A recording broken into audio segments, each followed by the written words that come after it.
ওই কেজিএফ এমন কি আছে যে কাদিরা এত সিকিউরিটি রাখছে? আমি তো তোর কাছ থেকে একটা কথা লুকাইছি। কেজিএফ এর মাটিতে শুধু গোল্ডই না, তরমুজও পাওয়া যায়। এত বড় কথা আপনি আমার কাছ থেকে লুকাইছেন কেন কাকা?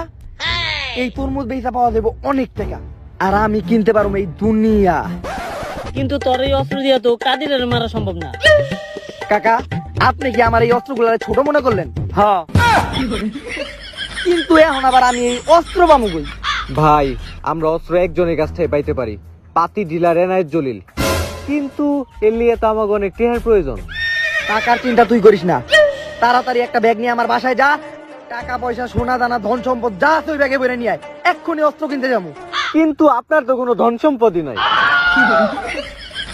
সমস্যা নাই, টাকার ব্যবস্থা আমি করতেছি।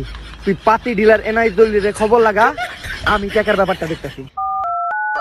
হ্যালো শ্রীবাল্লি, তোমার সব গয়না কাঠি নিয়ে জঙ্গলে দেখা করো।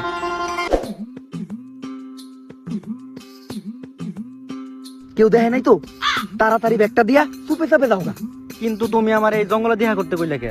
আরে নয়তো আমাকে দুইজনকে কেউ এক লোকে দেখলে ঝামেলা হয়ে যাবো গা। আরে আমি তোমার গার্লফ্রেন্ড না, বিয়া করা বউ।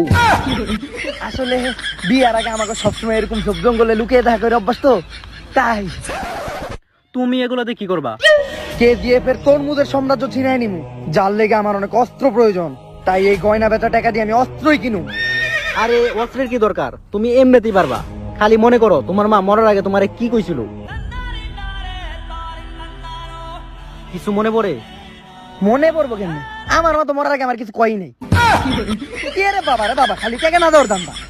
টাকা দাও আমারে, অস্ত্র ছাড়া হাত দিয়ে মারামারি করলে যদি আমার মুখে ঘুষি লাগে তাইলে টিকটকে আমার চেহারা খারাপ দেওয়া যাবে না।